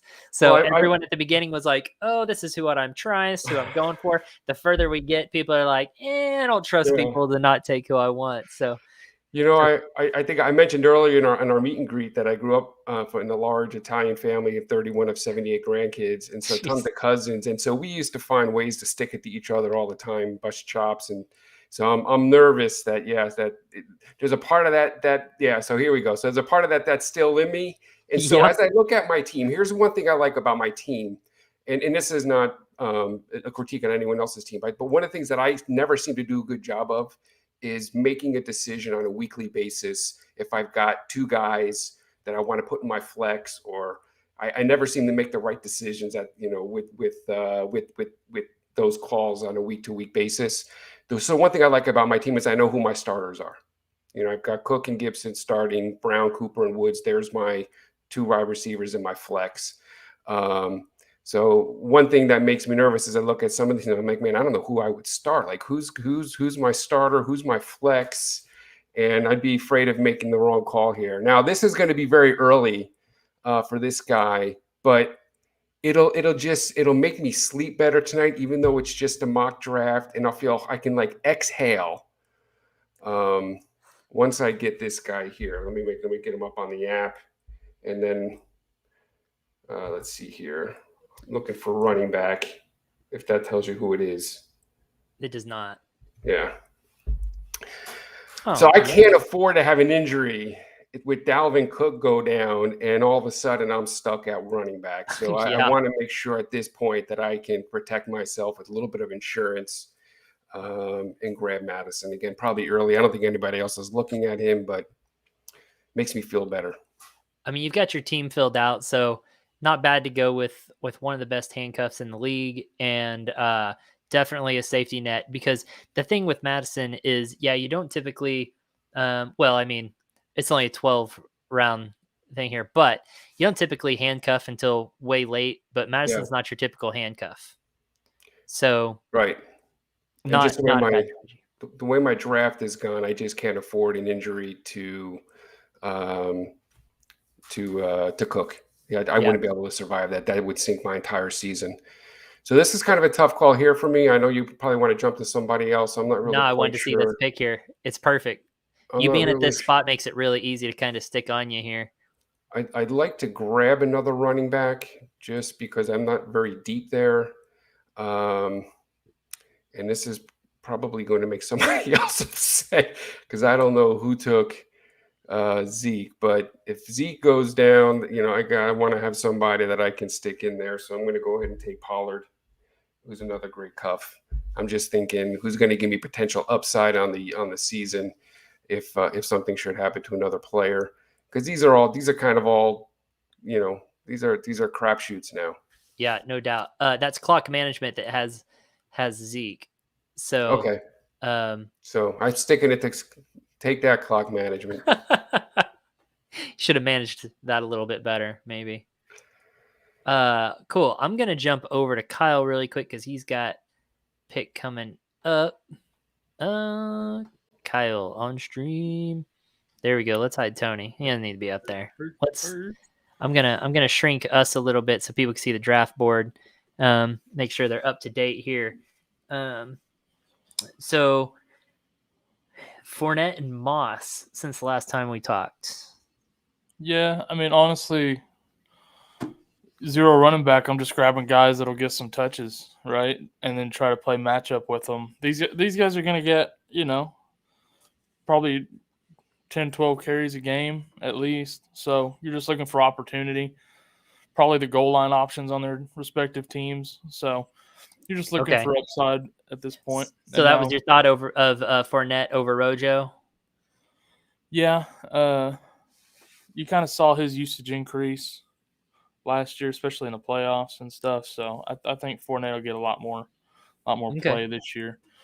And actually right here, I'm just going to grab like a backup tight end / flex guy. I love that play. Yeah, you know me. You know how I love guy that I really like. I know you really like him too. Yep.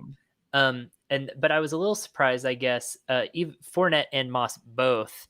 You took both of them before Gus Bus there. I thought Gus would last till my next pick. Oh, okay. He was a little bit lower in the sleeper ranks there, so I was hoping he'd kind of slide because at this point everybody else has running backs and stuff. Well, I guess Piggy don't.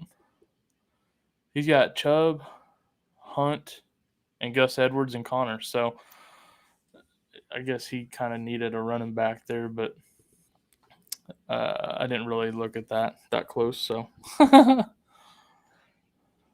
that's fine. I mean, it's not bad. I was just surprised by it. Yeah, I like Gus. I just thought he would last another round. Is literally the only reason I didn't take him. Yeah.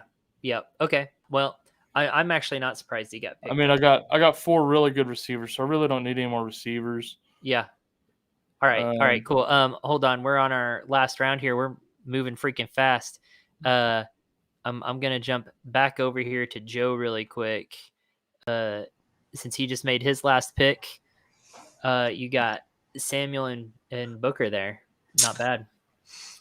Look, see Sam handpicked, bro. Ron Rivera knows him from the Panthers. He knows exactly how to use them.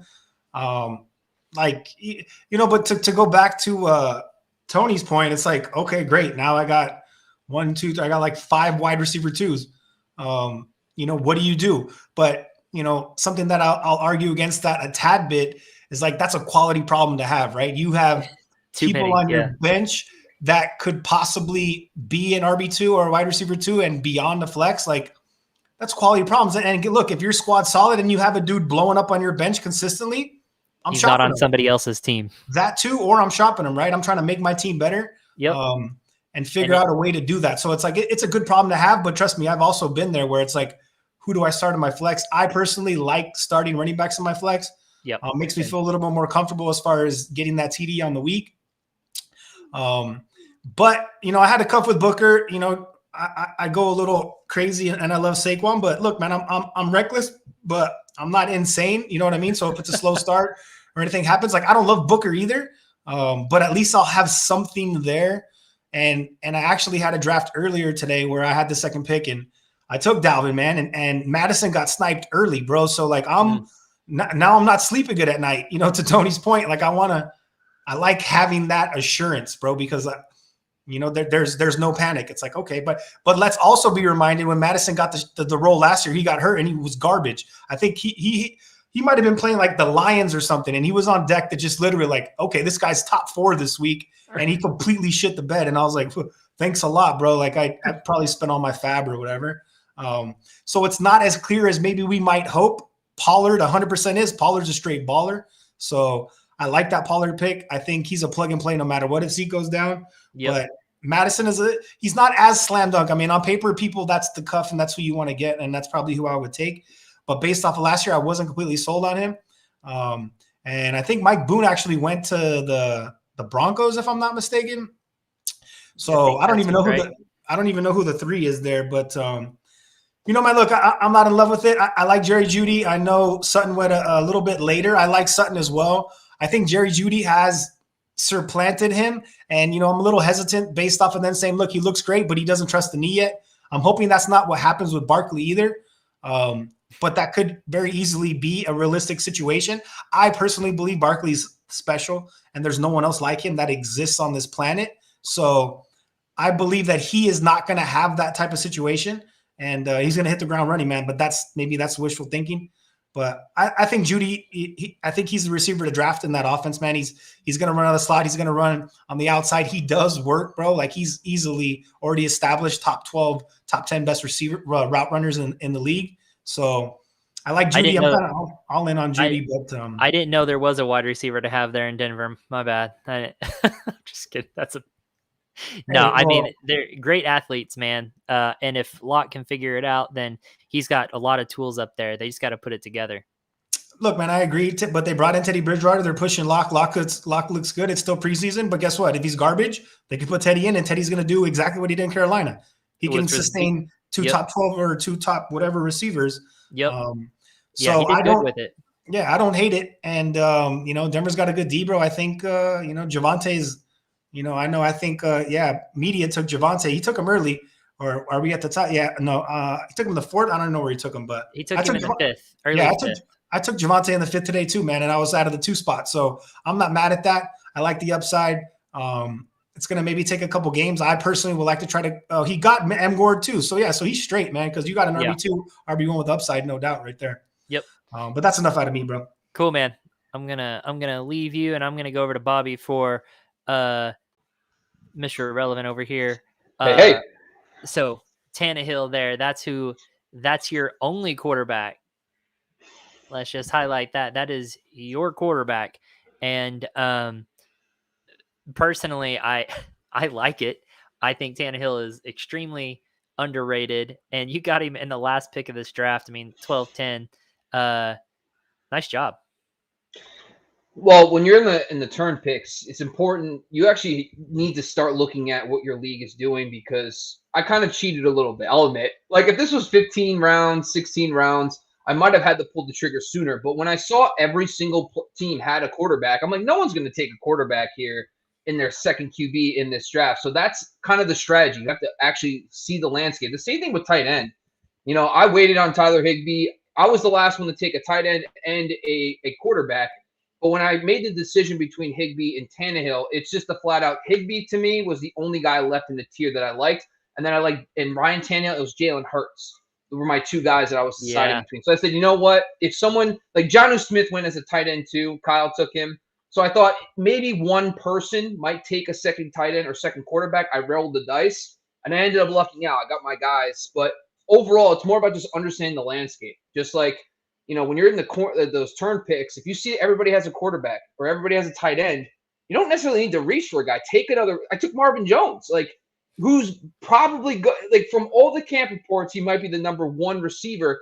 We did a podcast with the Jags guys, and all they keep saying is Marvin Jones is the guy. He's the number 1. And no one wants to believe it because he's in his 30s. But Marvin Jones has proven time and time again to be a top 30 receiver minimum. And he did it in 2 years with Darrell Bevell, who's the offensive coordinator there. So, he knows the system. He's proven it back-to-back seasons. He actually was 17 in points per game and 23rd in points per game in 2 seasons. So he's a top 24 receiver, and I got him in the double-digit rounds. Yeah, I love it. Granted, the landscape here of being a 12-round 10 team kind of played to your advantage, but that's smart.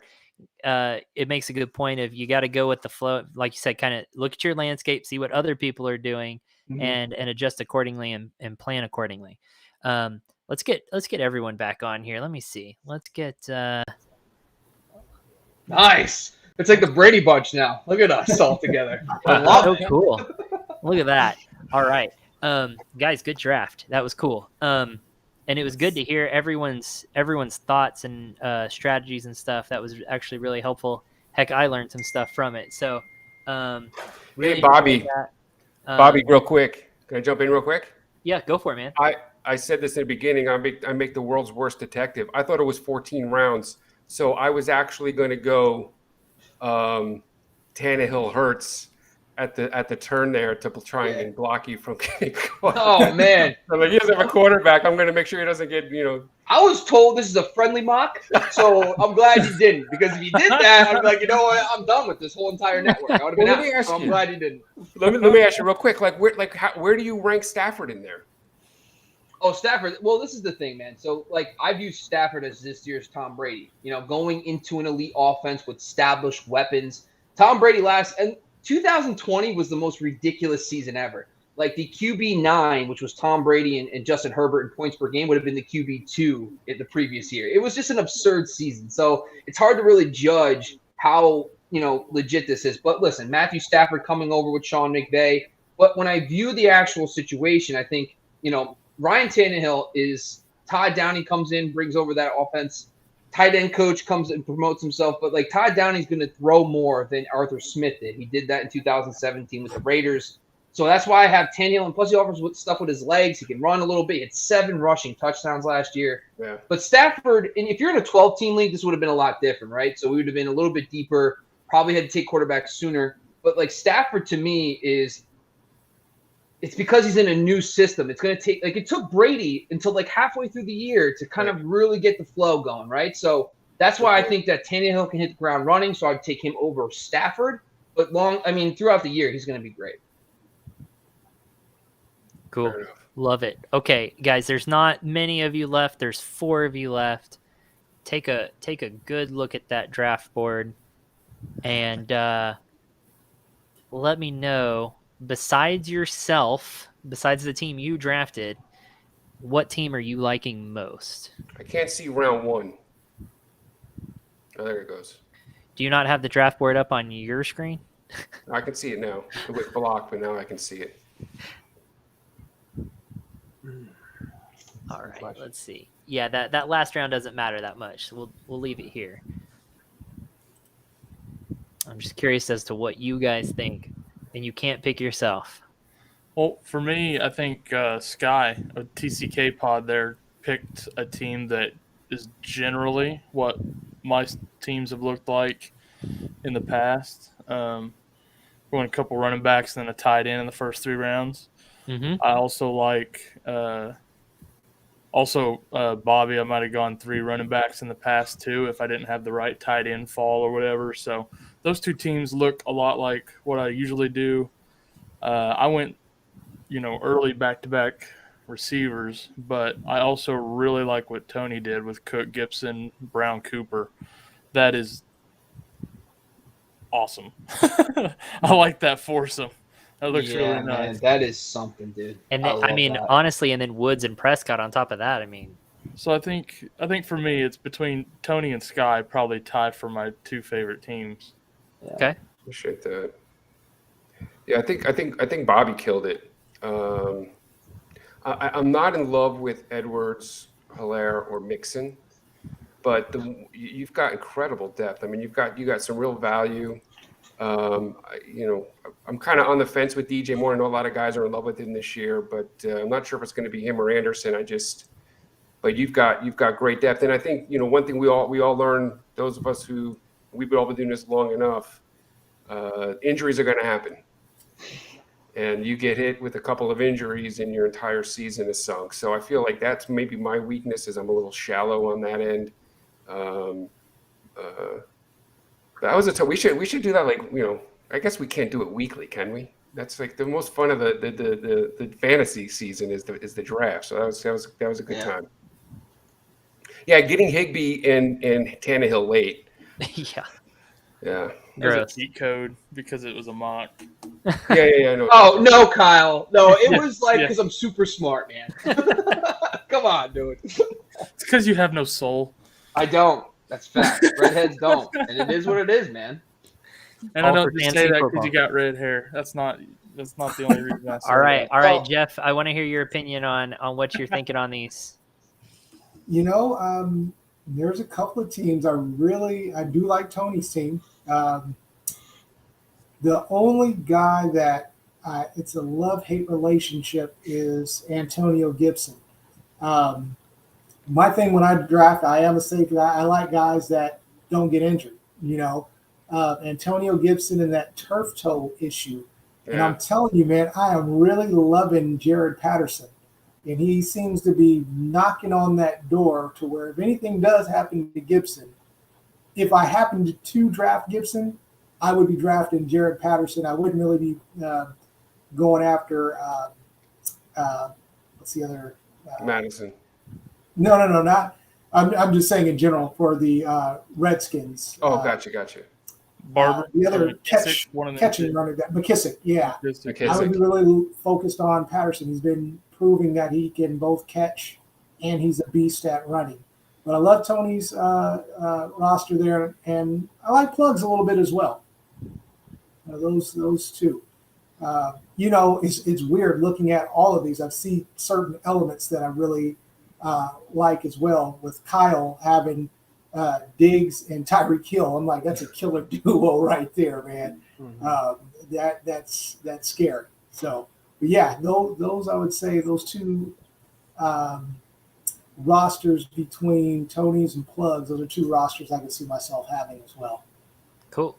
I'm gonna chime in here just because Bobby asked earlier on how this was going for me, so I might as well chime in here at the end. So my top ones, I've got Tony up there too, just because Gibson is your number 2. I feel pretty confident with that. That doesn't work out. I feel like Etienne's pretty good in there too. Wide receiver wise, I mean, Brown, Cooper, Woods, Strong, and then in my opinion, you've got probably a top 4 quarterback, pretty easy in my opinion. I would take him over Lamar Jackson personally. So I feel like that's really good. And then going down, you got Logan Thomas as your tight end. I like that a lot because I like Bobby. I'm a running back heavy guy myself, so that kind of he's speaking my language there.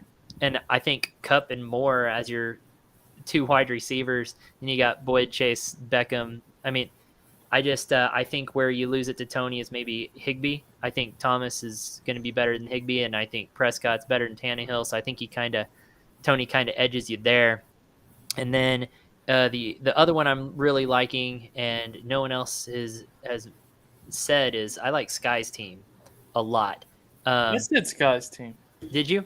Yeah. My bad. Yeah, you did. My bad. Because I'm looking at this. You said PPR, Kyle, or half PPR. Which one is it? Just PPR. Yeah. Either way, I mean, Kamara and Eckler, and then you have a top tight end, and then Lamb, and then you got, I mean, Godwin. I think is great. Higgins. Pittsburgh wide receivers. I'm nervous about because I don't know which one is going to be it. They could all do whatever every week. Who knows? It's kind of the same with Cincinnati, but I like Higgins quite a bit. And then, I mean, Russell Wilson, fantastic. So I think he's got a really nice roster there for sure. So those are my top ones. And so technically for me, I'm going to say it's between Tony and Sky for my favorite there. Copycat. But I'm going to say Prescott, Dak Prescott makes me probably boys Homer. Him and Cooper. I think I'm going to have to rule in Tony's favor there. Just out of I knew I'd win you with that bias. stack. I knew I would win you over with that stack, Corey. Spoken like a true boys Homer. Dang it. He got me. It's interesting this year. Like, I was curious to see how you guys went with the receivers. I know Bobby mentioned the Tyler Boyd, but and I think I was texting with you, Kyle, last week or the week before. There's some interesting dynamics this year with like Cincinnati. How do you the other day before rank those receivers, Chase, Boyd, and Higgins? Rank the receivers on Pittsburgh. How do you rank those? And how do you rank the receivers with Carolina or with Jacksonville? It's just it's going to be an interesting year to see who emerges. Yeah, we were actually texting about that on Wednesday before we did the Snoozers or Losers episode when we recorded it. So, what do you guys think? Real quick, I just want to get your input on McCaffrey because I know he's coming off the ACL. It was not many years ago where, well, maybe it was more years ago than I'm thinking. Where if you had it didn't matter what the rest of your roster looked like. If you had Marshall Faulk, you were going to win the season. Or if you had Tomlinson, if you had LaDainian Tomlinson on your team, you were going to win the season. do you think McCaffrey's that type of guy this year where as long as you've got a decent roster, if you got McCaffrey, he can win you the league alone? Are you expecting that from him this year? This year, yeah. I don't know this year. Really He's done question. it for me before, but I don't know about this year.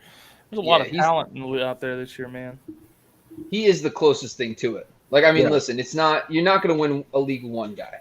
Right. But at the same time, if you're going to pick one guy, it's going to be McCaffrey. I mean, listen, when you look at his points per game and how much he's produced over the next guy, I mean, look at Dalvin Cook last year. It was only 3 games, but it was absurd. He was like 30 points per game.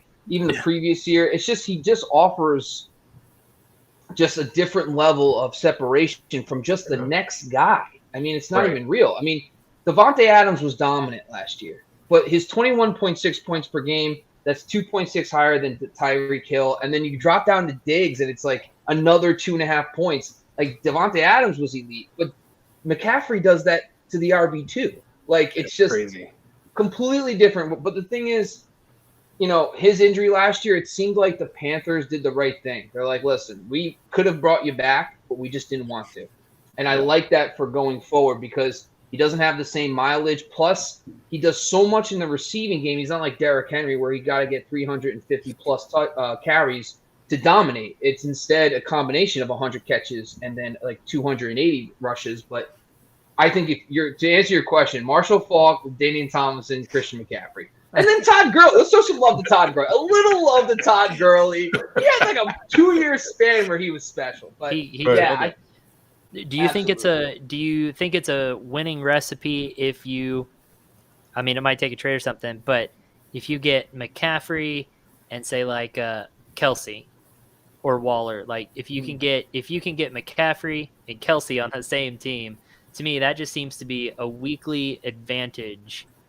That because having a top tight end like that, I mean, you have an immediate advantage every week, in my opinion. And so if you have a weekly advantage in 2 positions every week, that a pretty good winning recipe? Is that for me or who? Everyone. Take that one. Everyone. I think so. You know how I feel about elite tight ends. I completely think so. Yeah. I mean, I don't think it's really possible much in like a 12 14 team, but in a 10 team, like the opportunity was there for sure for you, Bobby, to snag a Waller, Kittle, whoever you prefer there. I mean, Kelsey went really early, but I don't expect Kelsey to make it back to that. But if you can pull a trade of some sort, which is going to be really hard to do, but if you can get McCaffrey and then one of those top 3 tight ends, to me, that just seems to be a huge weekly advantage week in, week out. In this format, it makes more sense. And I talked about this a little bit earlier and understanding that a 10-team league and only having 5 technically starting spots for receivers and running backs. So when I look at it, first of all, number one, Kelsey's season last year was a complete outlier. 17 points per game at the tight end position was not done since Rob Gronkowski in 2011. The next season, Gronk dropped by 2 points per game. That would be the same what Kelsey did in 2018. So it makes sense that Kelsey might have peaked last year a little bit. So I understand that aspect, and he's the only guy I feel, based on his production, is worth the first 2-round picks. But the other aspect of this too is, who are you replacing? Mixon's my flex now, right? So if I take Mixon, I got Higbee in the 11th round. So technically it was a free space because I believe in Higbee more than most people do. That's kind of my thing. And if you have a late round tight end that you're targeting and truly believe in, you're not going to find a guy in the 11th round, even the 7th round, that potentially can give you Joe Mixon flex numbers. Yeah. So it's really Joe Mixon in your flex and Higbee versus what your guys are offering right now. So it'd be, let's say, Darren Waller, and let's say flex spot, maybe Mostert, Ayuk type range. That's where it kind of starts evening out a little bit. But personally, we've seen the peak with Travis Kelce. Have we seen the upside with Joe Mixon yet? I don't think we have. No. I mean, Higbee technically, 2019 Higbee. I know I'm nitpicking 5 games, but 2019 last 5 games of Higbee is Travis Kelce. So maybe I hit light in the box. And then he had some regression, just I love that word. No, regression. It was listen, no. We're not doing this. It was a Gerald Everett thing. Everybody, listen. We faded Higbee last year because Everett's gone. Jacob Harris is a day 3 pick who's a converted wide receiver who didn't start playing football until his senior year of high school. Is he going to be Sean McVay, his first pick as a head coach was Gerald Everett. He had a soft spot for Gerald Everett, but deep down he knew Tyler Higbee was the guy because they paid Tyler Higbee and they let Gerald Everett walk. So that's why I'm into it. I love it. That's a good sales job for sure. Yeah. All right. Anyone else have any opinions on this or on anything? Was anybody snagged? No. Does anybody was anybody sniped at any point? Like, what's the one guy you wanted? Tony, I'll tell you right now. Go this way. Tony, Amari Cooper is my guy.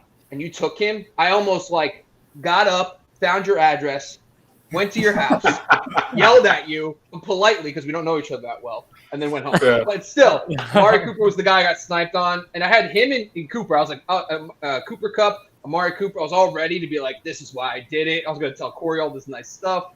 But you sniped me. But anybody else get sniped? Well, yeah. I mean, what I'm going to do, though, I'm going to pass the buck because I only took Cooper because Jeff took Allen. Dang. That's true. That's true. You did tell me that.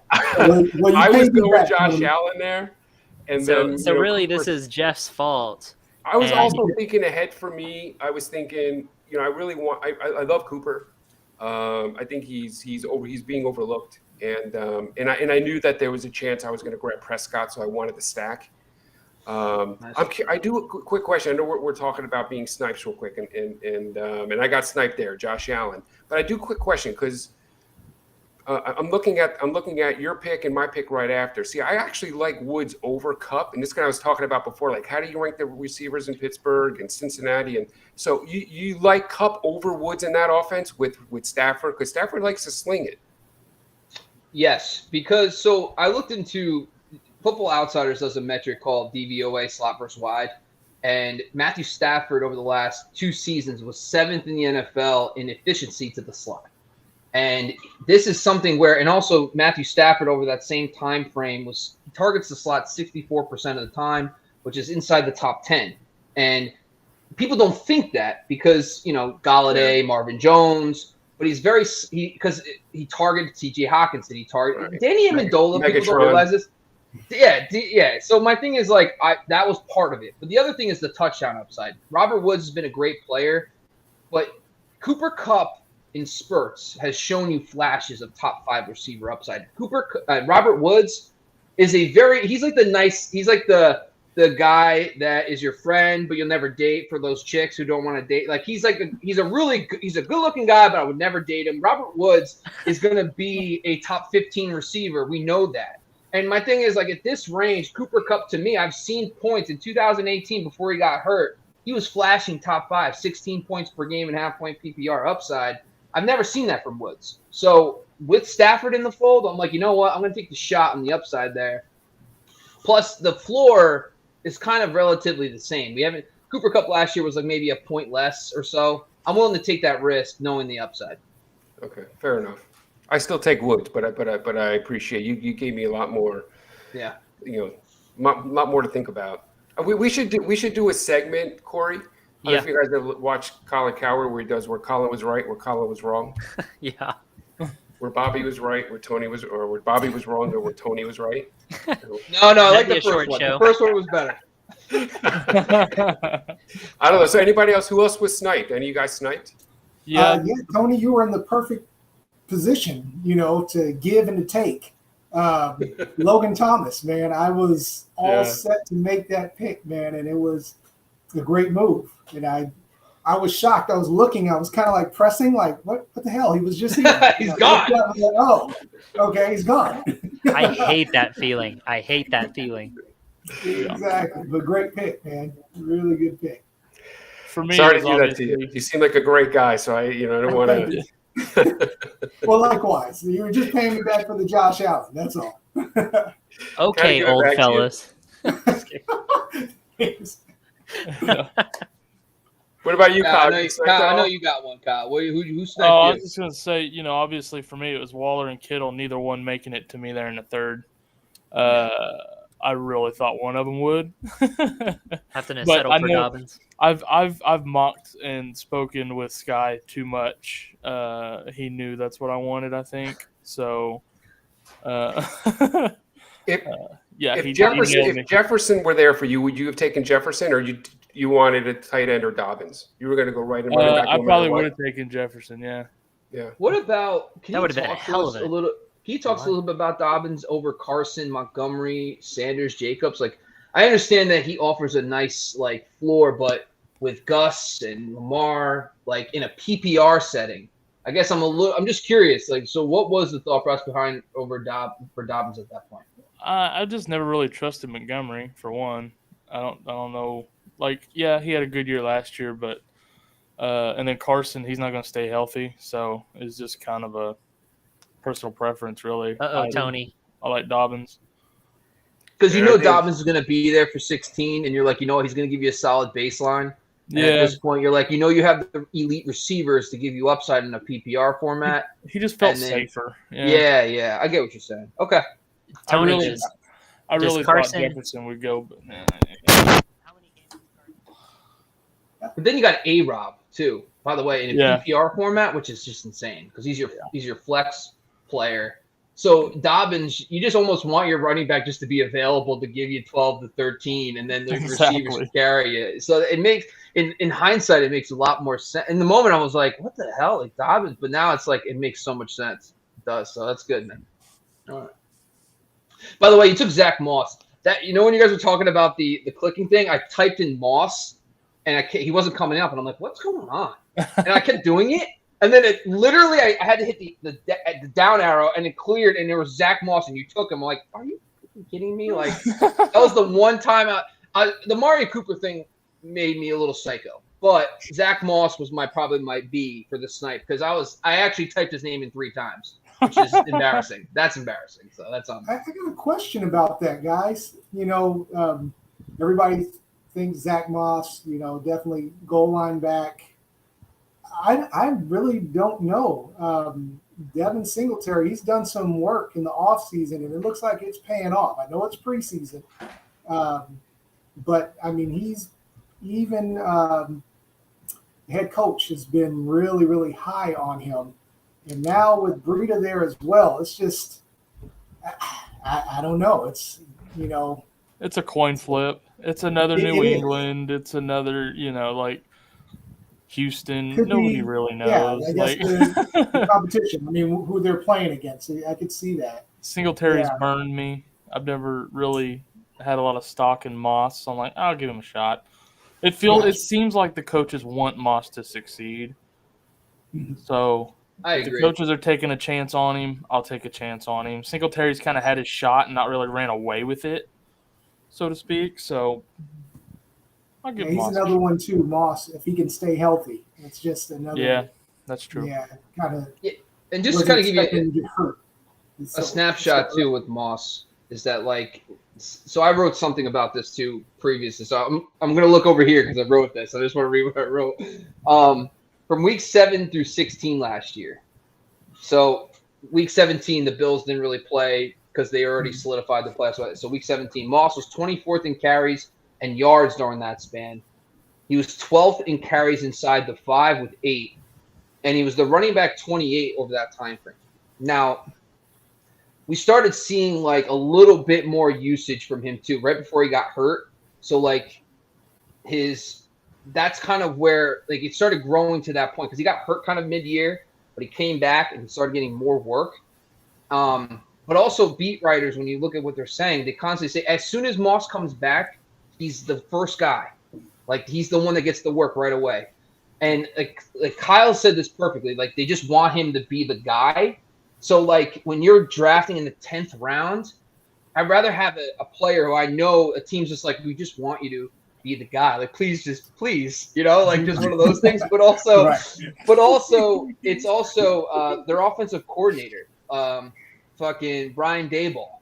Brian Daboll is one of the best run game concept guys ever. The only season of Jamal Charles' career that he was over 1,500 rushing yards was with Brian Daboll, the one season he was his OC. Remember Madden cover Peyton Hillis, Browns, Yeah. Peyton Hillis. Yeah. His offensive coordinator that year was Brian Daboll. That's Brian Daboll, Reggie Bush's best rushing season of his career in Miami. His one season was with Brian Daboll. So Brian Daboll is like, for some reason, I know last year Josh Allen blew up, but Brian Daboll's background is like run game concept. So I think that's why when Kyle drafted him, I almost once again decided to leave the network because I was like, I just want to be the Zach Moss guy. And I told him that. And we had a pre-show meeting, and I said, listen, no one takes Zach Moss. It was in the notes. Kyle was just being ridiculous. And I said, I want to be that guy for this network, and he decided to go rogue. So, but in the 10th round, like those are the kind of things that, I like to tell myself some stories. None of that's going to happen. Singletary will be the RB1, but it just makes me feel good. Oh, you convinced me. Yes. So- Listen, Peyton Hillis, Madden cover. If he can get Peyton Hillis Man, Madden you took cover, it back. Zach Moss, RB2 at least. Dude, that was wild when Peyton Hillis was a thing. Oh, It dude. was. Amazing. All right. Guys, Corey, you have no Right. audio. Corey, you have no audio. You're muted or busted. That must have been your Cool. mic tweaking out Can a you hear second me? ago. Yeah, we can hear you now. That's cool. That explains why no one was listening to me throughout like that entire conversation. I was like, okay, guys, like screw me, right? Like I'm just sitting over here. No, that explains a lot. But I think that'll do it for this time. I really appreciate you guys' time, your commentary, your insights. I got a lot out of it. Hopefully other people get some out of it. And at least we had some fun, and it was really enjoyable. Appreciate you guys. It was a fun day. Thanks for everyone for being involved. And Yes, a very great day. Yeah, it 11 was straight fantastic. hours of fantasy football content brought to you by the Fantasy Football Network. man, it there was you go. wild. I just got That's- goosebumps saying that out loud. It was crazy, Good job, guys. and I like it. Awesome, guys. Let's keep up the good work, and we'll holler at you Sure. soon. And now we get All some right. sleep. Yeah, Take care, guys. finally. Bless you guys. See ya.